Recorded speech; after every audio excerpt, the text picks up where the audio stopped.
My dear students, Ajit mathematics YouTube channel पर आपका हार्दिक स्वागत है। हम लोग फिजिक्स पढ़ रहे हैं और फिजिक्स में हम लोगों ने अभी तक परावर्तन के बारे में सीखा है। आगे के क्लास में हम लोग प्रकाश के अपवर्तन के बारे में जानेंगे। इससे पहले यदि अभी तक आपने इस चैनल को सब्सक्राइब नहीं किया है तो आप यथाशीघ्र सब्सक्राइब कर लें ताकि आने वाले क्लास का नोटिफिकेशन आपको सबसे पहले प्राप्त हो। अब हम सीखेंगे प्रकाश का अपवर्तन, रिफ्रैक्शन ऑफ लाइट। प्रकाश के एक माध्यम से दूसरे माध्यम में प्रवेश करने पर उनके दिशा में होने वाले परिवर्तन को प्रकाश का अपवर्तन कहते हैं। ऐसा क्यों होता है? हम जानते हैं कि प्रकाश एक सरल रेखा में गमन करती है, लेकिन जब माध्यम परिवर्तित हो जाता है तो प्रकाश का डायरेक्शन भी चेंज हो जाता है, प्रकाश की वेलोसिटी भी चेंज हो जाती है। अर्थात माध्यम बदलने पर प्रकाश की चाल में भी परिवर्तन हो जाता है। अब यहां हम ये समझेंगे कि माध्यम क्या है। तो माध्यम दो तरह के होते हैं, एक सघन माध्यम और एक विरल माध्यम। ये दो तरह के माध्यम होते हैं। जो घना होता है वो सघन है, जो कम घना होता है वो विरल है। तो सघन माध्यम, इसमें प्रकाश की जो चाल होती है वो कम होती है। जैसे भीड़ भाड़ वाले इलाके में यदि हम यात्रा कर रहे हों तो वहां पर हमारी गति ऑटोमेटिकली कम हो जाती है, और यदि खाली सुनसान रास्ते पर हम चले, अपनी वाहन से चले, तो वाहन की गति वहां पर अपने आप ऑटोमेटिकली वो तेज हो जाती है। तो ठीक उसी तरह से प्रकाश की जो गति होती है वो सघन माध्यम में कम होती है और विरल माध्यम में अधिक होती है। अब यहां पर थोड़ा और हम क्लियर करना चाहेंगे कि सघन और विरल, इसको थोड़ा और स्पष्ट करना चाहेंगे। माध्यम, जैसा कि हम जानते हैं कि ठोस, द्रव और गैस, ये तीन माध्यम होते हैं। तो ठोस सबसे सघन होता है और गैस सबसे विरल होता है, और द्रव जो होता है वो दोनों के बीच में होता है। यदि हम ठोस द्रव के बारे में कंपैरिजन करेंगे तो ठोस सघन हो जाएगा और द्रव विरल माध्यम हो जाएगा। लेकिन जब द्रव और गैस के बारे में कंपैरिजन करेंगे तो द्रव सघन हो जाएगा और गैस विरल हो जाएगा। इसका मतलब कि ठोस में प्रकाश की जो चाल होती है वो कम होती है, और गैस में जो प्रकाश की चाल होती है वो तेज होती है। सबसे अधिक प्रकाश की चाल निर्वात में मानी जाती है। वैक्यूम में प्रकाश की चाल सबसे अधिक होती है, और ये कितनी होती है? 3 × 10⁸ मीटर पर सेकेंड। ये वैक्यूम में प्रकाश की गति मानी जाती है।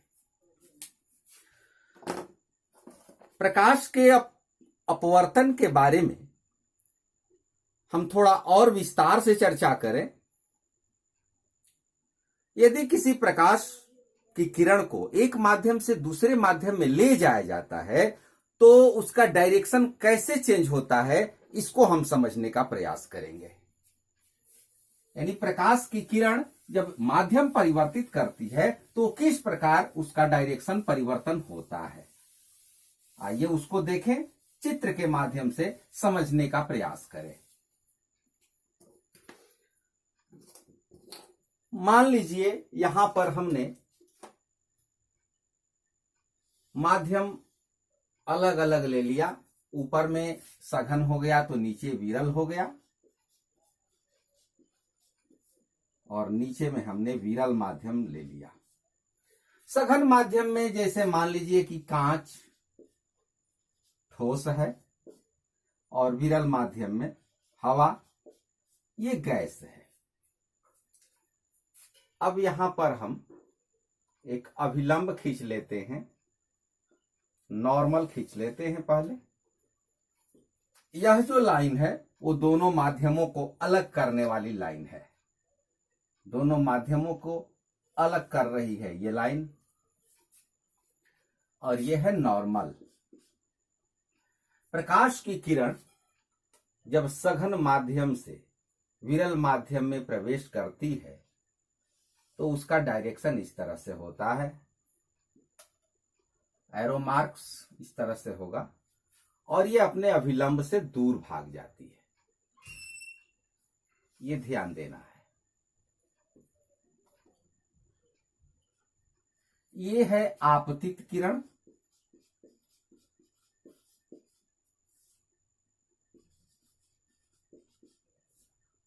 और इसको कहते हैं अपवर्तित किरण।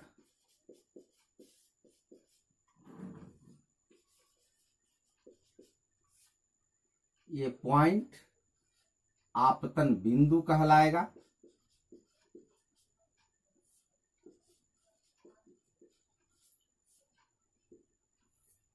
यहां पर जो एंगल बनेगा ये आपतन कोण।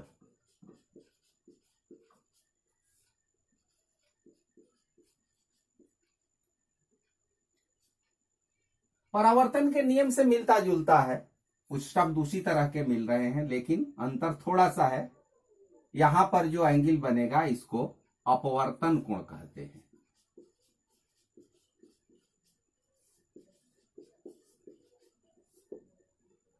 आपतित किरण आती है एक माध्यम में, जब तक जैसे सघन माध्यम में है, कांच के माध्यम में है, तो यहां से यहां तक आती है तो एक सरल रेखा में आती है।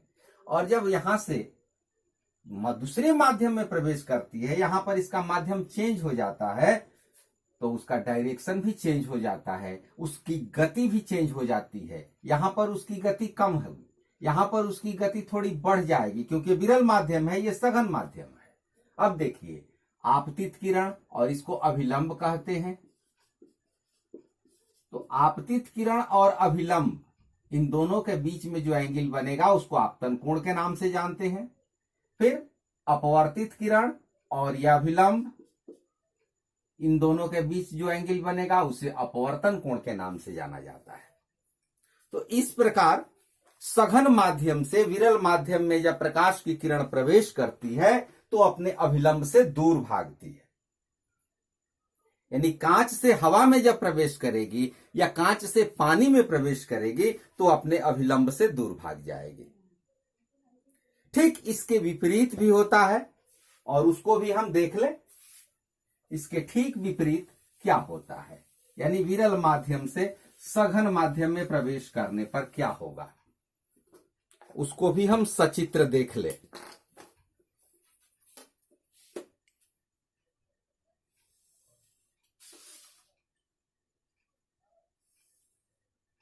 ठीक उसी तरह यहां भी हम एक नॉर्मल खींच लेते हैं, अभिलंब खींच लेते हैं। नॉर्मल, और ये आपतन बिंदु। इस बार ऊपर में हम विरल माध्यम लेंगे, हवा। नीचे हम सघन माध्यम ले रहे हैं, कांच भी ले सकते हैं, पानी ले सकते हैं, क्योंकि गैस की अपेक्षा द्रव सघन माध्यम होगा। ठीक उसी तरह से जैसे कोई आपतित किरण, तिरछी आपतित किरण यहां पर आए, तो एक माध्यम में जब तक वो चलेगी वो एक स्ट्रेट लाइन में होगी, सरल रेखा में होगी, लेकिन यहां से जब ये इधर प्रवेश करेगी तो उसका डायरेक्शन चेंज हो जाएगा और वो अपने अभिलंब की ओर झुक जाती है। ये आपतित किरण ठीक उसी तरह, पहले चित्र की तरह आपतित किरण। ये हो गया आपतन कोण, ये हो गया अपवर्तन कोण, ये हो गई अपवर्तित किरण।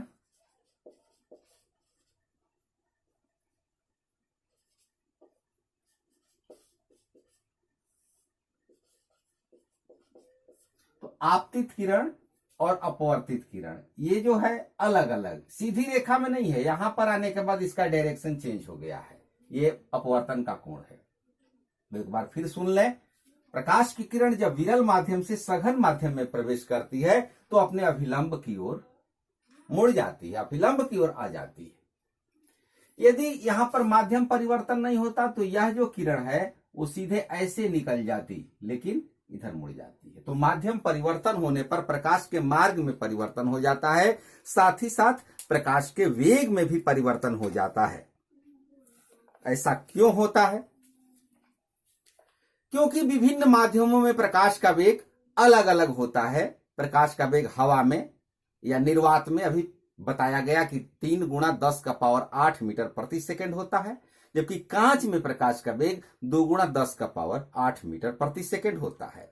तो इससे स्पष्ट होता है कि प्रकाश का वेग कांच की अपेक्षा हवा में अधिक होता है, इसलिए कांच की अपेक्षा हवा में प्रकाश की गति जो होती है अधिक होती है।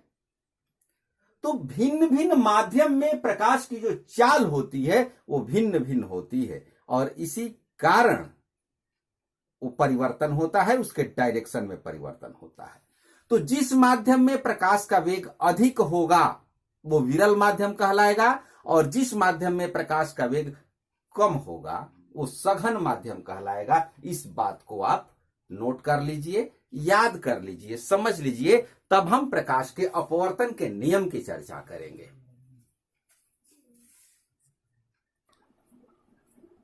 प्रकाश की किरण जब एक माध्यम से दूसरे माध्यम में प्रवेश करती है तो उसकी दिशा में परिवर्तन होता है और जिसे प्रकाश का अपवर्तन कहते हैं। यह अपवर्तन 2 नियमों का पालन करती है। प्रकाश की किरण जब माध्यम परिवर्तित करती है तो 2 नियमों का पालन करती है और वो दोनों नियम हम यहां पर देखते हैं क्या है।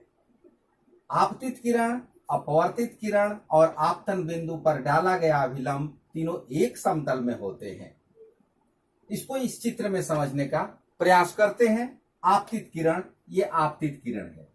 अपवर्तित किरण, ओ भी अपवर्तित किरण है।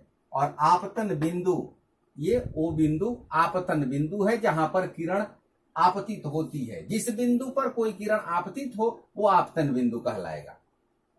तो आपतित किरण, अपवर्तित किरण और आपतन बिंदु पर डाला गया अभिलंब, ये NN डैश अभिलंब है, नॉर्मल के नाम से जाना जाता है। तो ये तीनों एक तल में होते हैं। यहां पर ये जो लाइन है एक प्लेन को सूचित करता है, ये पूरा एक प्लेन है, ये प्लेन को सूचित करता है, एक समतल में होते हैं। जैसे कि ये व्हाइट बोर्ड आप देख रहे हैं, यह एक तल है।